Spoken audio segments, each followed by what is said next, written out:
मैं सबसे पहले आपको एक चीज़ बताऊं कि इन्होंने अपना जो उपभोक्ता का साम्राज्य था यानी कि सब्सक्राइबर, इन्होंने अपना एयरटेल को सेल किया। सीधा होके बात करो, मुंह टेढ़ा होके क्यों बात कर रहे हो? भाई मेरा स्टाइल है। कृष्ण भगवान जी टेढ़े खड़े होते हैं, उनको सीधा कर दो पहले, फिर मुझे करना। मैंने ये कमेंट में, ये वो काम करेगी जो डिजिटल के क्षेत्र में एक क्रांति ला देगी। तो बातों को आपको समझना है, हमें जल्दी वाले टारगेट नहीं चाहिए इस शेयर से, क्योंकि इनकी मंशा हमने जुड़ती हुई गूगल के कदम है। देखो सर, इस शेयर की सीमा ऊपर जाने की हम तय नहीं कर सकते। मैंने आपको बताया ना कि लिंग लाइट और आपका थर्मल और नवीनीकरण। आज ये खनन क्यों मैं आपके लिए कर रहा हूँ, क्योंकि आपको पता है जिस तरीके से लिथियम का भंडार इंडिया में मिला, जम्मू एंड कश्मीर में, उसके लिए पहले हिंदुस्तान जिंक भी, या अपनी कोई सी भी फील्ड में जो हम वर्क करते हैं उसके अंदर हमारे विचार ही हमारे अंदर वो चीज़ डेवलप कर देंगे जो आपको ब्रह्मांड से वो चीज़ें मिल जाती है, यानी कि सुख संपत्ति।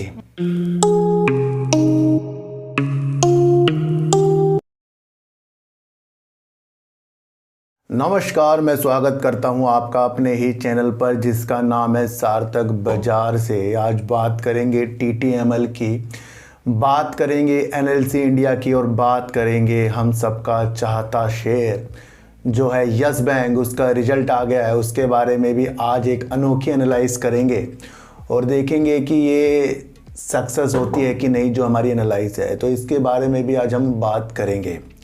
इन सब की बात करने से पहले मैं आपको फिर से एक चीज़ बताऊं कि जो हमारे विचार हैं, किसी भी कारण से, चाहे वो बैड विचार हो चाहे वो गुड विचार हो, यानी कि हमारे जो विचार हैं हमारे अंदर परिवर्तन करते रहते हैं।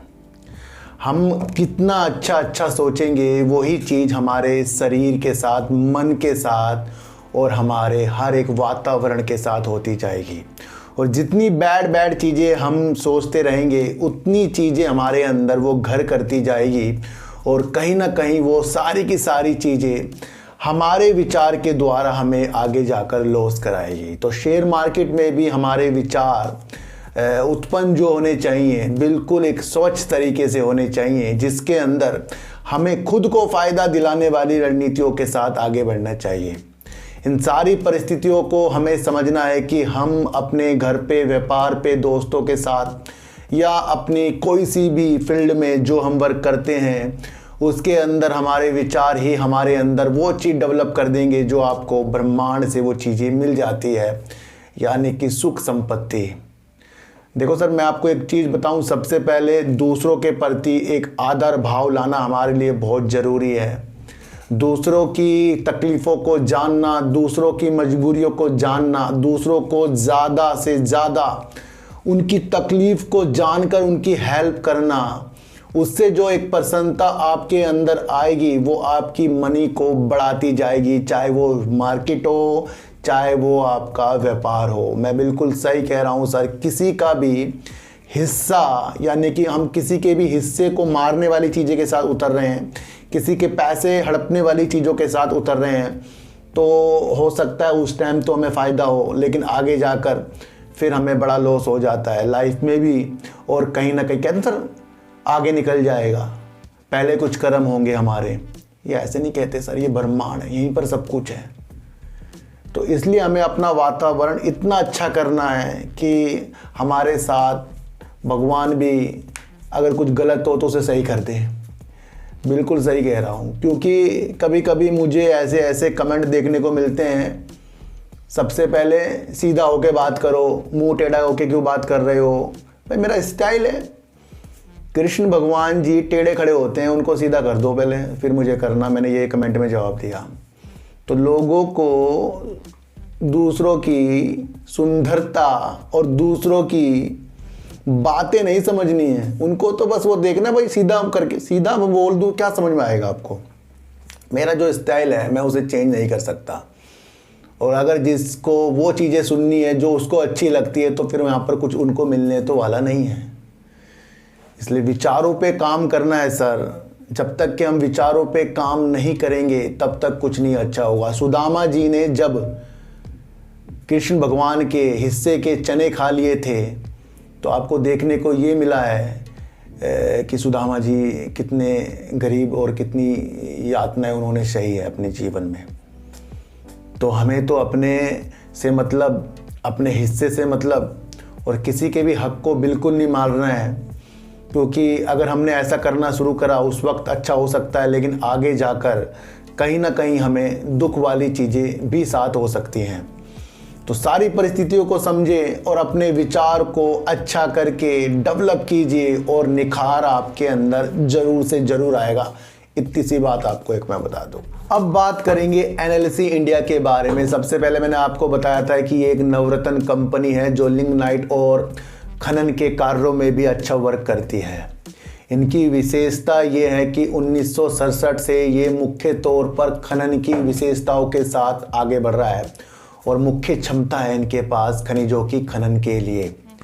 आज ये खनन क्यों मैं आपके लिए कर रहा हूँ, क्योंकि आपको पता है जिस तरीके से लिथियम का भंडार इंडिया में मिला जम्मू एंड कश्मीर में, उसके लिए पहले हिंदुस्तान जिंक भी नीलामी में भाग लेने वाली चीज़ों के साथ बता चुका है। दूसरा, सरकार जिस तरीके से 3 खनिजों के लिए रॉयल्टी दे रही है उसके अंदर लिथियम भी है। और तीसरा, इसकी रूपरेखा जो नीलामी होगी, कौन खुदाई करेगा, कौन चीज़ें सही करेगा, उसके लिए भी कंपनियों के लिए ये ब्लॉकों की बोलियां बुलाई जाएंगी। ये एकदम से एनएलसी इंडिया और लिथियम की चीज़ें हमारे सामने क्यों आ रही है। आपको मैंने पहले बताया था कि इसका एक मुख्य स्रोत जो है खनिजों के खनन की विशेषताओं के लिए बहुत अच्छा है एनएलसी इंडिया के लिए, और इस कंपनी की डिमांड बहुत ज़्यादा है और आगे जाकर ये नवीनीकरण ऊर्जा की तरफ बहुत महत्वपूर्ण ढंग से मिल रही है। ऐसा क्या हमें दिख गया कि सरकार ने जब ये प्रक्रिया रॉयल्टी और नीलामी वाली शुरू करने की बताई, उसके अंदर से हमें ऐसी क्या चीज़ देखने को मिल गई कि एनएलसी इंडिया के भी बढ़ते कदम खनिज की तरफ ना हो जाए। यानी कि एनएलसी इंडिया के सीएमडी जी ने कह दिया है कि वो अपनी खनन की विशेषताओं, यानी खनिजों की खनन की विशेषताओं की जो सक्षम है उसके अंदर वो, उसके लिए वो एक अवसर तलाश कर रहे हैं खनन के लिए। और अगर उनको प्रस्ताव मिला तो वो सरकार द्वारा जो ब्लॉकों की नीलामी की जाएगी उसके अंदर ये बोलियां बोल सकते हैं। बहुत बड़ी न्यूज़ निकल कर आ गई है जिस तरीके से लिथियम में भी इनकी जागरूकता बढ़ी है। ये एक ऐसी दिशा दिखा रहा है जो आने वाली दिशा सरकार की लिथियम के भंडार को निकालने के लिए है।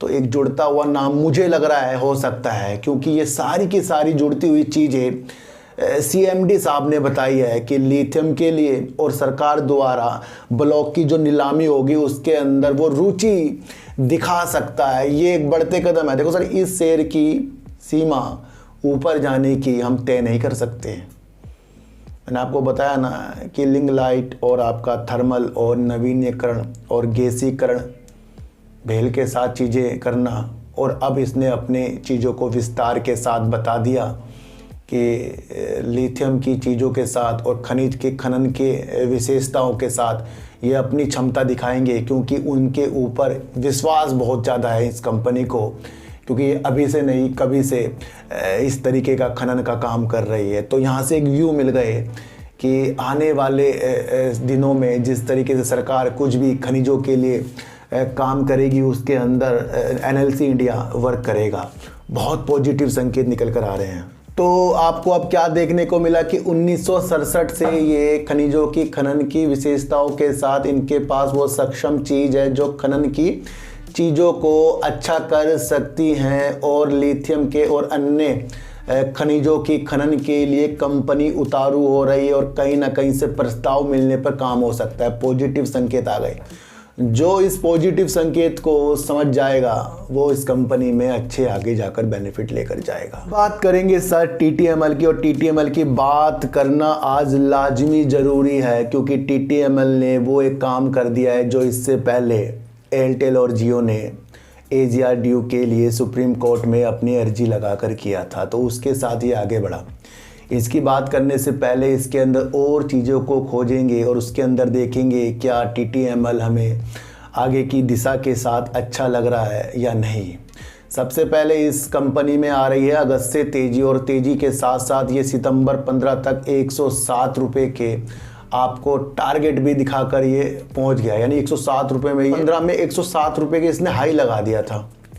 ऐसा इस कंपनी के अंदर हमें क्या खोजना है? देखो सर, मैं सबसे पहले आपको एक चीज़ बताऊं कि इन्होंने अपना जो उपभोक्ता का साम्राज्य था, यानी कि सब्सक्राइबर, इन्होंने अपना एयरटेल को सेल किया, यह आपको समझना है। यानी कि कंपनी अब सिम के कारोबार में तो नहीं है, ये उनसे जुदा हो गई है जो जियो, एयरटेल और वोडाफोन और बीएसएनएल जैसी कंपनियां अपने सिम लाकर अपने साम्राज्य को बिछा रही है, ये उनसे अब अलग है। यानी कि ये वो काम नहीं करेंगी जो अलग कंपनियां काम करें, लेकिन ये वो काम करेगी जो डिजिटल के क्षेत्र में एक क्रांति ला देगी। तो बातों को आपको समझना है, हमें जल्दी वाले टारगेट नहीं चाहिए इस शेयर से, क्योंकि इनकी मंशा हमने जुड़ती हुई गूगल के साथ क्लाउड में देखी है, माइक्रोसॉफ्ट के साथ इनकी साझेदारी देखी है, जूम के साथ इनकी पार्टनरशिप हमने देखी है, और अन्य दूसरों के बिजनेस को बढ़ाने के लिए B2B हो या B2C हो, उसमें अन्य चीज़ों को अपने विस्तार के साथ कंपनी देख रही है। बड़े बड़े कस्टमर इनके साथ जुड़े हुए हैं, और कहीं ना कहीं ये एक ऐसा इंटरनेट और एक ऐसा व्यवसाय जो आगे की तरफ डिजिटल क्रांति पे एक विशेष तौर पर मुख्य रोल होगा, तो वो ये वर्क कंपनी काम करेगी। ये नहीं कि ये सिम लाएगी और ये चीज़ें करेंगी, तो इनका काम जुदा होगा ये, और अन्य कंपनियों से ये कंपनी अलग हो गई है। मुख्य कारण इस कंपनी में एक और चीज़ भी है, वो है सर AGR ड्यू। तो सर एक मैं आपको एक चीज़ बताऊं कि यहाँ से वोडाफोन आइडिया, एयरटेल तो इस न्यूज़ से मजबूत होंगे, क्योंकि उसका साथ देने के लिए TTML ने भी कुछ वैसा ही काम कर दिया है। TTML ने एक गणना जो पहले की थी कि जिस तरीके से इनको कुछ कम ब्याज जो देना था AGR ड्यू का, उसके अंदर जो इनको त्रुटि लगी कि डॉट ने वो चीज़ें नहीं की जो चीज़ें होनी चाहिए, उन्होंने जुर्माना और जुर्माने पर ब्याज लगाकर ही काफ़ी ज़्यादा इनका AGR ड्यू बना दिया। वो करीब 16,798 करोड़ रुपए करीब तो इनका AGR ड्यू जो है डॉट की चीज़ों के साथ है, और कंपनी ने जो गणना की वो करीब 2,197 करोड़ रुपए करीब की थी। तो सर कहाँ 16,000 करोड़ और कहाँ इनका सर 2,100 करोड़ करीब।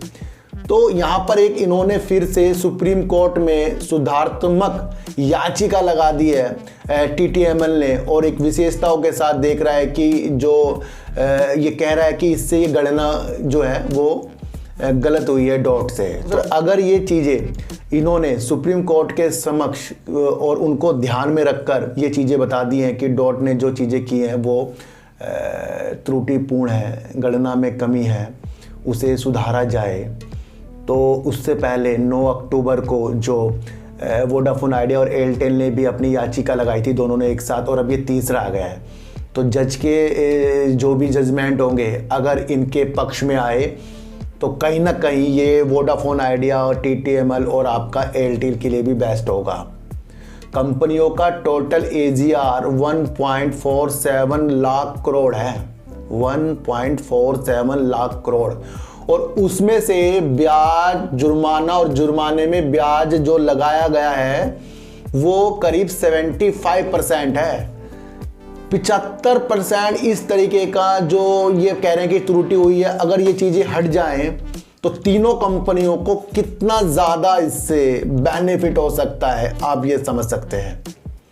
तो सर कुछ भी चीज़ें कंपनी और सरकार के द्वारा हुई हैं, उसकी एक चीज़ जो सुधारने वाली कोर्ट भी बैठा है, तो कोर्ट के जजमेंट से अगर कुछ चीज़ें अच्छी निकलती है तो तीनों कंपनियों के लिए ये बेस्ट संकेत होगा। पर संकेत यहाँ बेस्ट इसलिए तीनों कंपनियों में पड़ेगा क्योंकि अब TTML भी अपने AGR को सही करने की दिशा के लिए सुप्रीम कोर्ट के यहाँ याचिका लगाया और न्यायालय को इन सारी चीज़ों से अवगत इसने कराया।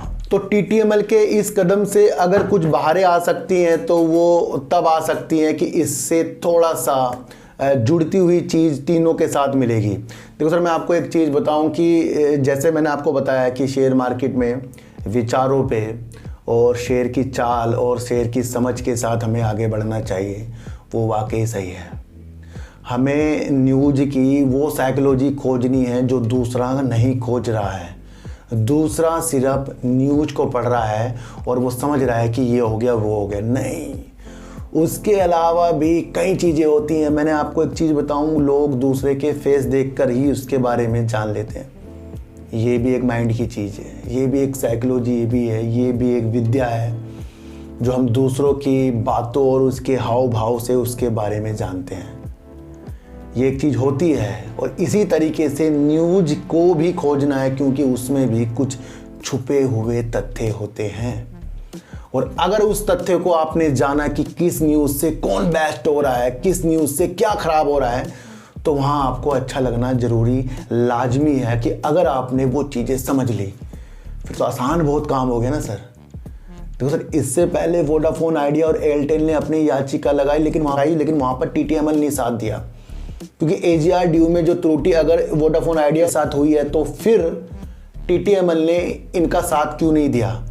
वहाँ पर एक निगेटिव असर आ जाता। जज पूछता कि तो मैं क्या कह रहा हूँ समझो, जज ये कहता कि भाई जब एजीआर की चीज़ें अगर गलती हुई है तो तुम दोनों के साथ हुई है या तीसरे के साथ भी हुई है। समझ रहे हो आप सब? क्या हो जाता है कि हम 3 दोस्त हैं और उसमें से 2 दोस्त ने कंप्लेन लिखाई कि जिस होटल में हम रुके थे उसके अंदर कुछ भी अच्छा नहीं था, ये नहीं था, वो नहीं था, ये नहीं था। हमने कंप्लेन लिखवाई लेकिन हमारे तीसरे दोस्त ने लिखवाई, तो क्या कहेगा कोई जज करने वाला, मतलब कोई निर्णय लेने वाला क्या कहेगा? भाई उनको प्रॉब्लम नहीं थी क्या, तुम्हें ही थी क्या? अब यहाँ पर क्या इफेक्ट पड़ गया, इससे टीटीएमएल कूद गया। तो अब यहाँ जिसके ऊपर जो प्रॉब्लम थी तीनों आ गए हैं, तो जज इसको अब बड़ी गौर से देखेगा। अगर ये चीजें होती हैं तो यहाँ पर टीटीएमएल के लिए फिर से सुनहरे अवसर और आगे आ सकते हैं। लेकिन सर मैं आपको फिर बता रहा हूँ, ये जियो एयरटेल और आपका बीएसएनएल और वोडाफोन आइडिया से ये अलग है, क्योंकि इसका वो काम सिम के साथ नहीं बल्कि क्लाउड अलग बिजनेस के साथ निकल रहा है। तो इसलिए ये शेयर महत्वपूर्ण है। और आपको पता ही है कि टाटा की जो भी मंशा है वो अभी के लिए नहीं होती बल्कि लंबे समय के लिए होती है, और कोई भी ऐसी कंपनी के साथ नहीं जुड़ेगा जो मरी हुई हो। मैं आपको पहले ही बता चुका हूँ। तो गूगल एक बहुत बड़ा नाम, माइक्रोसॉफ्ट एक बहुत बड़ा नाम, जूम भी बहुत बड़ा नाम है, तो ऐसे नहीं कोई किसी से जुड़ेगा। और जितनी भी चीज़ें मैंने आपको आज ये समझाई है, इसको समझना है कि क्या अब ये जो कोर्ट में मसला गया है इसके अंदर क्या फैसला निकल कर आ सकता है। अब बात करेंगे सर यस बैंक की। देखो सर, यस बैंक की आज आपको फिर से समझना एक चीज़ है। काफ़ी दिनों से मैं आपको कहता रहा हूँ कि इस कंपनी को जिन जिन बैंकों ने संभाला है वो भी इसके अंदर से कभी ना कभी निकलेंगे। ये चीज़ें मैं आपको बता चुका हूँ, लेकिन ये चीज़ें किसी को समझ नहीं आ रही है अभी। आज हम इससे विस्तार से आपको समझाएंगे। देखो सर, कंपनी का पहले रिजल्ट की बात कर लें तो कंपनी ने साल दर साल करीब 48% का उछाल करके 225 करोड़ रुपए करीब का प्रॉफिट कर दिया है, यानी साल दर साल। तो यहाँ से एक कंपनी को एक अलग से व्यू मिल गए हैं, लेकिन वो चीज़ें निकल कर नहीं आई जो बड़ी बड़ी एक्सपर्ट देख रहे थे, जिसमें एक ब्लूमबर्ग भी था जिसने इसका जो शुद्ध लाभ का अनुमान लगाया था वो करीब 395 करोड़ रुपए का ब्लूमबर्ग ने एक अनुमान लगाया कि इतना यस बैंक का प्रॉफिट आ सकता है। लेकिन आया कितना? 225 करोड़। और अब आपको समझना है कि इस कंपनी ने इस बार भी लॉस नहीं किया, प्रॉफिट ही दे रहा है। तो कंपनी क्या है, यानी बैंक क्या है, ट्रैक पर है। अब इस ट्रैक की मंशा, अब आप सोचोगे कि सर इसका रिजल्ट खराब आ गया, लेकिन बहुत से लोग कह रहे हैं रिजल्ट सही नहीं है। तो सर इससे से इस कंपनी से क्या उम्मीद रखेंगे? जो कंपनी पहले बंदी हो गई थी, उसको संभालने वालों पे ध्यान रखो। मैं आपको फिर बता रहा हूं, जिस बैंकों ने, एलआईसी ने इसको संभाला उस पर विशेष नजरें बार बार चेक करो। ध्यान रखने वाली विशेषताओं के साथ आज हम निकलेंगे और आपको देखना है कि क्या जो मैं बोल रहा हूं इसमें कुछ चीजें हैं सही या गलत है। सबसे पहले लॉकिंग पीरियड खुला, उसमें काफ़ी हल्ला भाव था कि भाई ये निकल जाएंगे, वो निकल जाएंगे, 3 साल पूरे हो गए हैं, अब बैंक डूब जाएगा।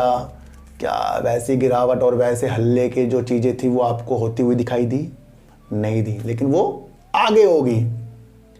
एफआईज इसके अंदर करीब 23% करीब के हैं और 40% इसके अंदर डीआईज हैं, और प्रमोटर इसके अंदर बिल्कुल भी नहीं है क्योंकि संभालने वाले बैंक हैं इसको।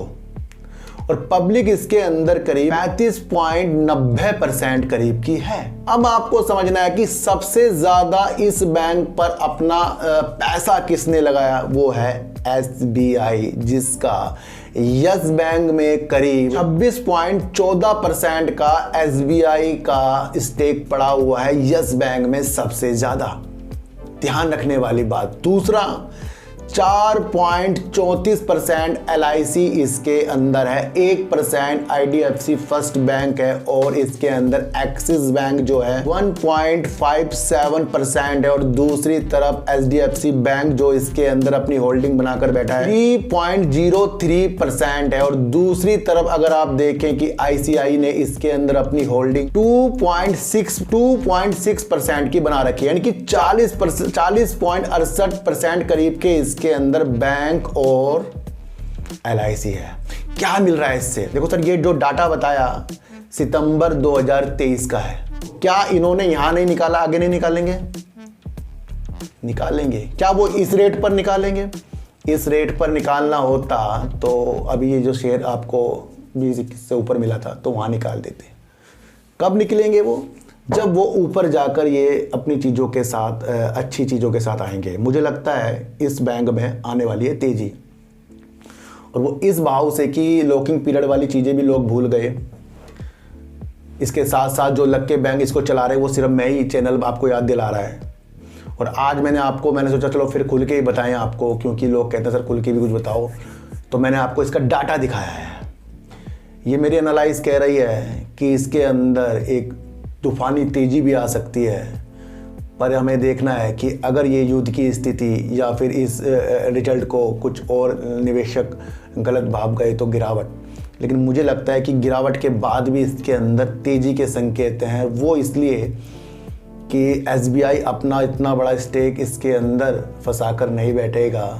HDFC बैंक हो गया, LIC आपको पता है वो अपने फ़ायदे के लिए काम करता है, पर इस बैंक को संभालने की रणनीति सरकार के द्वारा और इन सब के द्वारा थी और उस बैंक को संभाला। अब उस बैंक ने प्रॉफिट देना शुरू कर दिया, तो जितना भी यस बैंक अब प्रॉफिट दे रहा है इससे संतुष्टि कर लो, क्योंकि वो बैंक जो डूब रहा था उसने प्रॉफिट दिया है। बातों में नहीं आना है जो आपको बहुत पॉजिटिव करके इस बैंक के बारे में बहुत ज़्यादा चढ़ा देगा। साथ साथ लगकर इसके संभालने वाले साथ चल रहे हैं, उस रणनीति को आपको समझना है और तैयार रहना है इसकी एक तेज़ी के लिए, क्योंकि मुझे लगता है कि ये जो बैंक इसके अंदर से कभी भी निकलने की बरकरार वाली चीज़ों के साथ ही निकलेंगे। क्योंकि आपको पता है पेटीएम हो, नायका हो, जोमैटो हो, उसके अंदर से भी उसे संभालने वाली चीज़ें निकली हैं, तो फिर भी वो शेयर सारे अच्छे हुए हैं। मैंने आपको कहा ना कि जब यस बैंक अपने द्वारा अपने कदमों में चलकर दिखाएगा तब ये बैंक हमारी रणनीतियों के साथ अच्छा होगा। और मैंने आपको बताया कि अभी इसके अंदर बैंकों में कुछ भी अच्छा नहीं हुआ है, वो आगे सालों में होगा, आने वाले सालों में। तो इसलिए बड़ी बड़ी बातों में खोना नहीं है, वजूद को साथ लेकर चलना है, रणनीतियों को अपनी साइकोलॉजी के अनुसार बनाना है। संतुष्टि इसमें रखिए कि बैंक ने साल दर साल 48% बढ़कर 225 करोड़ का प्रॉफिट दे दिया है। और आपको एक पैटर्न फिर से DIs वाला भी देखना चाहिए, जिसके अंदर मैंने आपको मुख्य तौर से आगे की रणनीतियों के लिए आगाह किया है। NLC इंडिया का लिथियम और अन्य महत्वपूर्ण खनिजों की खनन के लिए एक विशेष जो उसके पास क्षमता है उसका वो उपयोग करने की क्षमता से आगे बढ़ेगा। और सरकार द्वारा जो ब्लॉकों की नीलामी की जाएगी, अगर प्रस्ताव मिला तो उसके अंदर वो भाग ले सकता है। तो यानी कि लिथियम से जुड़ती हुई चीज़ जो हमें जम्मू एंड कश्मीर में दिखी, अगर इस कंपनी ने भाग ले लिया तो इस कंपनी की बल्ले बल्ले होना संभव है। TTML को आपको समझना है कि उसने AGR ड्यू के जो चीज़ें सुधारात्मक करनी है उसके लिए उसने भी सुप्रीम कोर्ट में एक सुधारात्मक अर्जी लगा दी और इससे सपोर्ट मिल गया है एयरटेल और वोडाफोन आइडिया को। और फिर आपको समझना है कि जियो, एयरटेल, वोडाफोन आइडिया और BSNL से इस TTML का काम ही अलग है, जो बड़ी बड़ी कंपनियों के साथ पार्टनरशिप करके अपनी रणनीतियों को अच्छा करेगा।